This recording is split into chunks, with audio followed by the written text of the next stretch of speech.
उसका तो ये वाक्य केवल जबान जबान पर रहकर रुक जाता है, तो आगे नहीं बढ़ता, लेकिन मन में तो है कि परमात्मा को पाना है, लेकिन कभी कोशिश नहीं करता। परमपिता ने जो हमें जो संसार में अपने स्वरूप से अलग करके भेजा है, तो अपना स्वरूप दे करके भेजा है, समझे नहीं? परमात्मा ने अपना स्वरूप दे करके भेजा है, और जब उसने अपना स्वरूप दे करके भेज दिया, तो इसमें वही लक्षण, वही गुण और वही सारी शक्तियां जो परमात्मा में है, वो इसमें भी। अंतर इतना है कि परमपिता परमात्मा की सारी शक्तियां जागृत हैं, वो कभी सोती नहीं, वो कभी दबती नहीं और कभी मिटती नहीं, और उसी का स्वरूप ये आत्मा है। कहते ना, जो आत्मा सोई परमात्मा, क्योंकि हर अंश ही अपने मूल से अलग नहीं रहता, दोनों एक ही होते हैं। तो परमात्मा ने इसको भी अमर ही भेजा है, क्योंकि परमात्मा स्वयं अमर है, अजर है, अविनाशी है, उसका कोई विनाश नहीं होता, तो उसने यही भेजा है। अब काल ने जब मांग ही लिया रूहों को कि भाई मुझे प्रभु अपना एक न्यारा राज बसाना है, तो मुझे ये सब रूहें दे दो, तो उसकी भक्ति से खुश होकर वचन के मध्य होकर भगवान ने ये रूह सौंप दी। तो जब ये सारी रूह संसार में मांग ली काल ने, तो इससे पहले क्या था? ये रूह यानी संसार में आई नहीं, अभी थोड़े दिन हुए कि वो काल की कब्जे में आई, लेकिन संसार में आकर शरीर धारण कर लिया। अभी कर्म लागू भी नहीं हुआ, कर्म क्षेत्र तो आगे आकर लागू होगा, क्योंकि अभी तक तो वो उसी का स्वरूप है, परमात्मा का इस रूप में है। तो जब आपने देखा होगा, यहाँ से रॉकेट जाते हैं, कोई चांद पे जा रहा है, हमारे यहाँ जाते हैं, कोई मंगल ग्रह पे जा रहा है, कोई बुध ग्रह पे जा रहा है, जा रहे हैं ना? तो वहाँ उनका जो रॉकेट जा रहा है ऊपर, उसमें एक ऐसा कंप्यूटर फिट होता है जो अपनी तरंगे वहां से हजारों लाख करोड़ों मील तक से भी संसार में फेंकता रहता है, और जहां से वो चला है वहां भी वो एक कंप्यूटर रखा होता है बहुत बड़ा, जो उन तरंगों को पकड़ता है। जैसे मोबाइल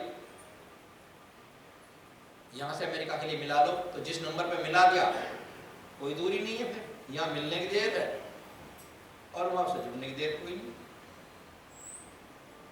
तो ऐसे ही ये कंप्यूटर जब परमात्मा यहाँ संसार में हमको भेज रहा है, तो उसने इस रूह को भी, ताकि जीव मेरे से अलग ना रहे, ये मेरे स्वरूप है, मेरे स्वरूप को ही याद रखें,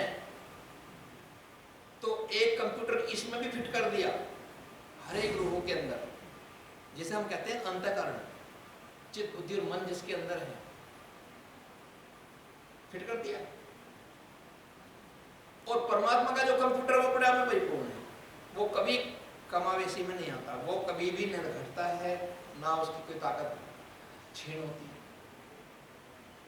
तो चूंकि उस वक्त नया नया जीव या संसार में प्रथम शरीर धारण किए हुए था, तो ये भी ऐसा ही था और ऐसा ही परमात्मा, तो दोनों के तार आपस में मिल जाया करते थे।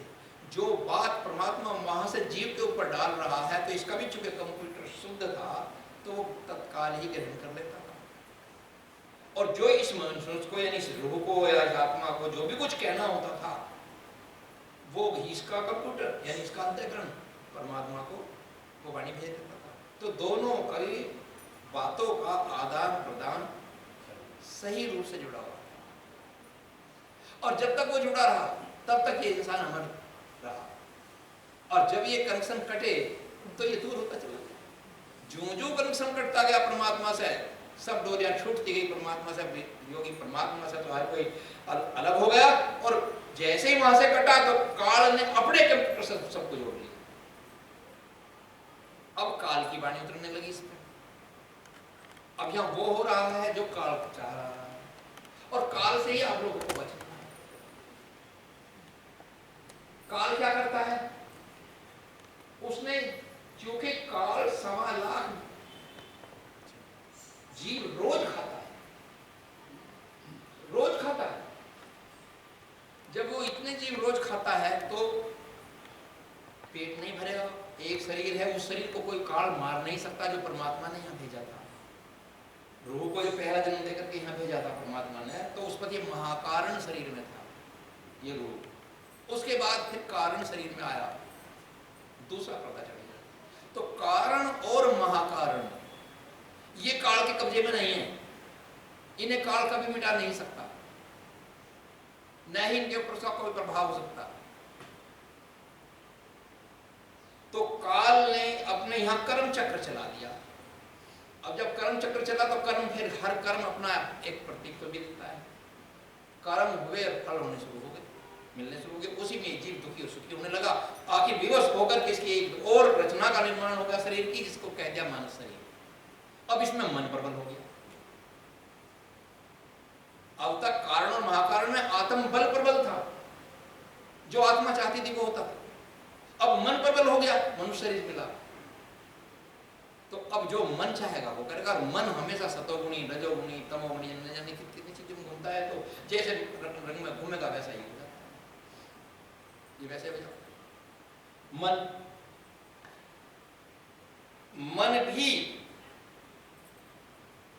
चूंकि एक बात से देखें तो परमात्मा की एक धारा, या ये कह लीजिए जैसे आपने सूर्य देखा हुआ है, चंद्रमा देखे हैं, इन दोनों के ऊपर एक ओरा सा चढ़ जाता है, गोल पहिया सा होता है ना, उसमें उसकी तरंगें आती जाती रहती हैं। काहे की? सूर्य की या चंद्रमा की। उसी तरह से ये आत्मा के ऊपर चढ़ा हुआ जो ओरा है, ये ही मन है, ये ही मन है। तो ये भी आत्मा से ही पैदा है, ये भी आत्मा से पैदा है, मगर ये आत्मा के साथ न रह करके चित्त के गुणों को धारण करता है। चित्तों में सतोगुण रजोगुण तमोगुण भरे हुए हैं, इसलिए तरह तरह के कर्म करता है और फंसता रहता है। अब ये अमर होने से वंचित हो गया, क्योंकि इससे नीचे सूक्ष्म जगत में आ गया, सूक्ष्म जगत से आगे फिर स्थूल जगत में आ गया, और यहाँ फिर अच्छे बुरे कर्म, अच्छे कम और बुरे ज्यादा करने लगा, तो इसका तो बंधन हो गया। अब जब ये बेचारा बंधन में फंस गया ये आत्मा, तो बात कितने मजे की है देखिए। अब सोचने विचारने की भी है। करे कर्म मन और भरे आत्मा। कौन करेगा कर्म? मन। और भरती कौन है? आत्मा। क्योंकि ईशा का गधे की जोड़ी मिल गई तो आत्मा में गई ना, उसमें वो बेमतलब भटकती फिर इसके साथ। गलती ये कर रहा, फिर भी हम बार बार हम चक्कर में फंसते जा रहे हैं काल के, और काल की माया प्रबल होती जा रही है। इस माया से हमें बचना है यदि अमर होना है तो, क्योंकि आत्मा अमर है। सदैव आत्मा शुद्ध मुक्तो नैवे बद्धित कहिर्चित् बंधन मोक्ष मनुष्य शांतो तस्मिन् शांति प्रसारयन्ति। ये आत्मा सदैव सदा मुक्त है, नए बंधन का कहिर्चित्, किसी भी काल में इसका बंधन नहीं हुआ। और बंधन मोक्ष मनुष्य शांतो तस्मिन् शांति प्रसारयन्ति। और बंधन और मोक्ष यदि इस पर लागू हुआ तो मन के कारण लागू हुआ। अब मन को ही हटा दो इससे तो आत्मा फिर परमात्मा का रूप हो जाएगी। लेकिन कभी मन इससे अलग नहीं हो सकता आत्मा से, क्योंकि उसका ओरा है। इस ओरे को समेट करके चंद्रमा में या सूर्य में यानी अपनी आत्मा में वापस भेज। इसको भेजने का नाम योग, इसी को भेजने का नाम योग है। कहते हैं योग ध्यान का ध्यान योग नहीं है। ध्यान तो ऐसा समझो सीढ़ी जैसे, कोठे में चढ़ने की सीढ़ी या एक लक्ष्य का नाम ध्यान है। तुम्हारा ध्यान जुड़ गया, कहीं लक्ष्य जुड़ गया तुम्हारा। लेकिन मन, सारी प्रक्रियाएं किसके लिए हो रही है? मन के लिए। बुद्धि को भी शुद्ध मत करो, चाहे वो रजोगुणी चलती रहो, सतोगुणी चलती रहो, तमोगुणी कैसी चलती रहो, अगर मन शुद्ध हो गया तो ये मन अपने आप ही रजोगुण और तमोगुणी बुद्धि को हटा देगा, हटा देगा। परंतु सारा का सारा संसार कर उल्टा रहा है बुद्धि को सुधारने के लिए। जिनको चाहा भगवान मिलने की, बुद्धि को छोड़ रहा है, बुद्धि के सतोगुण रजोगुण तमोगुण इसमें हटा दो। अरे तो आज हटा रहा है, कल फिर पैदा हो जाएगी। ये तो वो खेती है बरसीम की, जितना काट के लिया होगे खेत में, सारे बढ़ती चली जाएगी। इसे कितनी काटो बार बार बढ़ती रहेगी। मन है ऐसा, जिसे भुनना है। मन जिसका भुन गया फिर भुना हुआ बीज कभी जमा नहीं करता। तो इस मन को ही शुद्ध करना है। तो ये आत्मा ही परमात्मा का स्वरूप है, परंतु ये अपने स्वरूप से वंचित है। अब परमात्मा से इसके कनेक्शन जोड़ने के लिए हमें ध्यान में जाना पड़ेगा, योग में जाना पड़ेगा। ना तो वेद इसको पार कर मुक्त कर सकता है, ना दुनिया का कोई धर्म ग्रंथ इसको मुक्त कर सकता है, ना कोई उपदेश, ना कोई ज्ञान इसके काम आ सकता है। इसके काम तो केवल ध्यान योग आएगा। आत्मा का काम क्या आएगा? ध्यान योग। मन विषय वासनाओं का रस चखता है, बुद्धि राग रंग में खुश हो जाती है, और चित्त आत्मा की ऊर्जा से खुश होता है। सबको खुराक मिलती जा रही है, मिलती जा रही है ना।